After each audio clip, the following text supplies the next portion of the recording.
Prime Minister Imran Khan has called on the legal community to play their role and launch a lawyers' movement for the restoration of the constitution and democracy. In a message from his jail cell, Mr. Khan said, quote, "My question to my lawyer community is that during General Musharraf's rule, you launched a nationwide lawyers' movement against his oppression. The current era is worse than Musharraf's regime. So what is your role under these circumstances? You should all come out and start a peaceful protest movement against this cruelty," unquote. While the legal community has condemned the undeclared martial law in Pakistan, protests have been limited to press conferences. In 2007, thousands of lawyers launched countrywide protests which led to the release of judges who were jailed and the restoration of the judges who were removed by then Chief of Army Staff General Musharraf.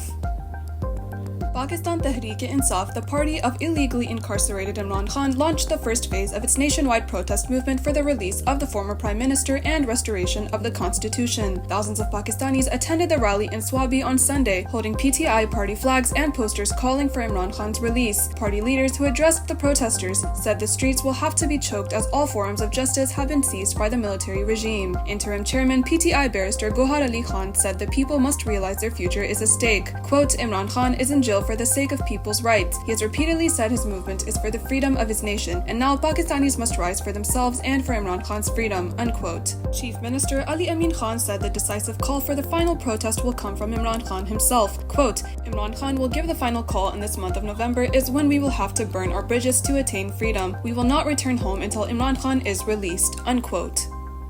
Former Prime Minister of Pakistan Imran Khan has said his party's movement is for the rule of law, not against any institution. In a message sent through lawyers, Mr. Khan said, quote, "Pakistan's army belongs to all of Pakistan, not to a particular person or a political party. Our military is a national asset. The entire army is being maligned to protect the 10-year power plan of one party and one man. In this way, the country's army and the nation are being pitted against each other," unquote. Pakistan is currently under a brutal undeclared martial law where the army chief has become the de facto ruler of the country. Recently, the parliament passed a bill granting the country's armed services chiefs a 5-year extension. Mr. Khan called on the country's rulers to learn from the fall of Dhaka in 1971 and end the oppression against its own people. Quote, "When you attack your own citizens with guns, the end result is similar to what happened in Dhaka," unquote.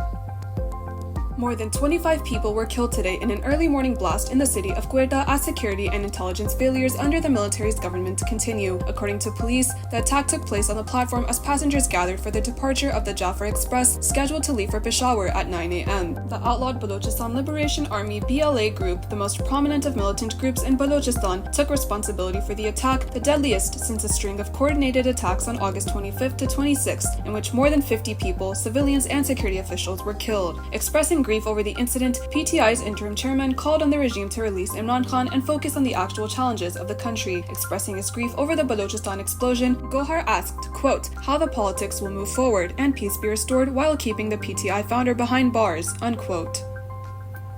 Violent crashes have erupted in Amsterdam as Israeli football fans have attacked homes and businesses where Palestinian flags were displayed. The Israeli fans instigated the violence after arriving in the city and attacking Palestinian supporters before the match. An Amsterdam City Council member said, quote, "They began attacking houses of people in Amsterdam with Palestinian flags, so it's actually where the violence started," unquote. Councilman Jazi Veldhuizen told Al Jazeera on Friday, quote, "As a reaction, Amsterdammers mobilized themselves and countered the attacks that started on Wednesday by the Maccabi hooligans," unquote.